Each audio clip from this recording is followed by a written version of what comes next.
Good morning students. आज हम लोग जगत प्रोटिस्टा पढ़ेंगे। जगत मुनीरा कंप्लीट हो चुकी है। अब आगे जगत प्रोटिस्टा किंगडम प्रोटिस्टा पढ़ेंगे। तो किंगडम प्रोटिस्टा की कुछ परिचय इतिहास जान लेते हैं।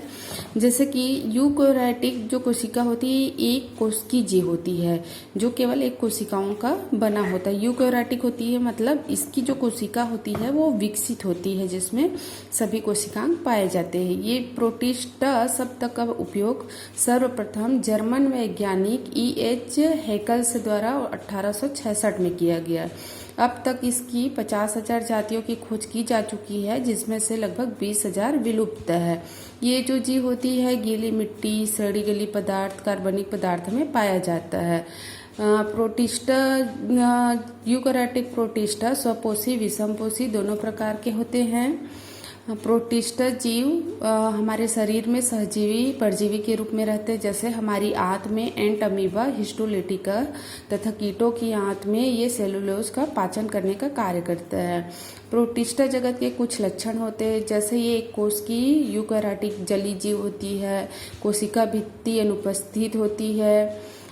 इनमें प्रारूपी प्रोकैरियोटिक कोशिकांग, माइटोकॉन्ड्रिया, एंडोप्लाज्मिक रेटिकुलम और गाल्जी बॉडी ये सब उपस्थित होते हैं। इसमें डीएनए हिस्टोन प्रोटीन का बना होता है। प्रचलन के लिए सिलिया और फ्लैजेला पाया जाता है। इनमें पोषण कई विधि जैसे प्रकाश संश्लेषण स्वपोषी होती है, जंतु पोषण होता है, मृत्योपजीवी होती है। इसमें प्रजनन लैंगिक अलैंगिक दोनों विधि द्वारा होती है। फिर है प्रोटिस्टा जगत का वर्गीकरण। तो प्रोटिस्टा जगत को 3 भागों में बांटा गया है। पहला है स्वपोषी प्रोटिस्टा, औपंक कवक और प्रोटोजोआन प्रोटिस्ट। तो सबसे पहले क्या है, स्वपोषी नाम से स्पष्ट है। स्वपोषी प्रोटिस्ट किसे कहेंगे, जिसमें क्लोरोफिल पाया जाता हो और ये प्रकाश संश्लेषण करके अपना भोजन स्वयं बनाता हो। इसमें 3 प्रकार होती है जैसे डायनोफ्लैजिलेट्स, डाइटम्फ और यूग्लिना। फिर आगे है औपंक कवक। औपंक कवक क्या होता है, ये प्रकाश संश्लेषी वर्णक नहीं होती, कोशिका भित्ति नहीं पाई जाती है, ये अनियमित आकार के निर्मित जीव होती है। इसमें केंद्रक पाए जाते हैं। इसकी प्रारंभिक अवस्था में चारों ओर भित्ति नहीं पाई जाती लेकिन वयस्क अवस्था में चिपचिपे पदार्थ पाया जाता है जिसके कारण इसको अपवक कवक कहते हैं। जिसके कारण इसको क्या कहेंगे, औपंक कवक कहते हैं। इन्हें भी 2 भागों में बांटा गया है, पहला कोशिकी दूसरा अकोशिकी। फिर है तीसरा प्रोटोजोआन प्रोटिस्ट। प्रोटोजोआन प्रोटिस्ट कैसा होता है, ये प्रकाश संश्लेषी वर्णक विहीन एक कोशिकी जीव है जिसके चारों तरफ पेनिकल नामक एक आवरण पाया जाता है। जंतु संपोषण होता है अर्थात ये भोजन को निगलते हैं। इनके 4 संघ में बांटा गया है। क्या क्या 4 संघ है, पहले जूफ्लैजिलेट्स जिसके अंतर्गत ट्रिपेनोजोमा का अध्ययन करते हैं। फिर सेकेंड है सार्कोडाइन्स जिसके अंतर्गत अमीबा का अध्ययन करते हैं। फिर है एस्पेरोजोआंस जिसके अंतर्गत हम प्लाज्मोडियम का अध्ययन करते हैं। फिर है सिलिएट्स जिसके अंतर्गत पैरामीशियम का अध्ययन किया जाता है।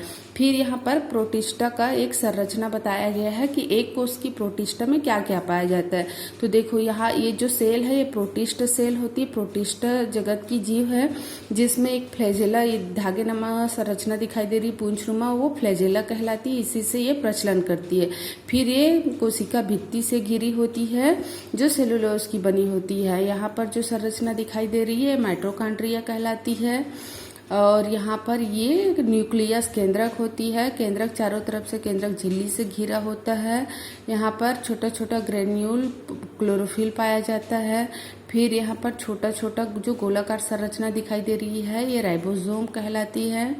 और ये क्लोरोप्लास्ट होता है जो क्लोरोप्लास्ट भोजन स्वयं भोजन बनाने का कार्य करता है। तो इस प्रकार से ये प्रोटिस्ट कोशिका की संरचना है।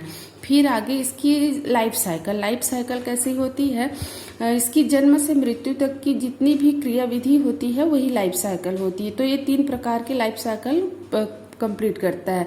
पहला अगुणित पद्धति, दूसरा द्विगुणित पद्धति और तीसरा द्विअगुणित पद्धति। तो सबसे पहले हम क्या देखेंगे, अगुणित पद्धति। तो अगुणित पद्धति में क्या होता है, ये अवयस्क जीव विभिन्न विधि द्वारा क्या करता है, अलैंगिक जनन करता है और लैंगिक जनन के समय दो गुणित युग्मक आपस में सहयोगी होकर जायगोट बनाता है। तो इसको हम डायग्राम से अच्छे से समझ सकते हैं। देखो यहाँ पर एक एडल्ट जीव है जो अगुणित क्रिया से क्या करेगा, जीव बनाती है, जिसमें से दो जीव आपस में क्या करेगा, संयुग्मन करेगा, फर्टिलाइजेशन करेगा, जिससे क्या बनेगा, एक जायगोट बनेगा। जायगोट का निर्माण होता है। जायगोट के अंतर्गत क्या होता है, अगुणित कोशिकाओं का निर्माण होता है। मतलब अगुणित मतलब बहुत सारे सेल्स अलग अलग बनते जाती है। फिर ये क्या होता है, ऊपर का वाल फटता है और बहुत सारे जीव आपस में बाहर निकल आ जाता है। किसमें होता है, क्लेमाइडोमोनास में होता है, जिसमें अगुणित जीवन चक्र चल रहा है, बहुत सारे जीव का निर्माण हो रहा है, जो क्या है, अगुणित जीवन।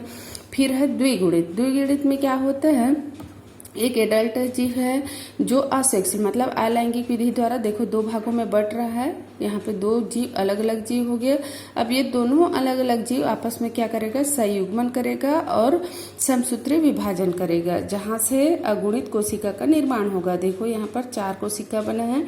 फिर इस 4 कोशिकाओं में क्या होगा, प्लाज्मोगेमी। प्लाज्मोगेमी मतलब अंदर की जो द्रव है वो आपस में संयुग्मित होगा, दो सेल आपस में यहाँ पे संयुग्मित हो रहा है। फिर कैरियोगेमी मतलब अंदर की इसकी जो सेल होती है वो आपस में संयुग्मित होगी।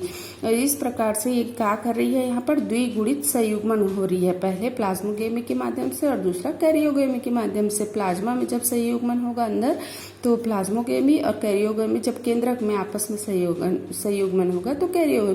इस प्रकार से द्विगुणित संयुग्मन कर रहा है और द्विगुणित संयुग्मन करके नए जीव का निर्माण करता है।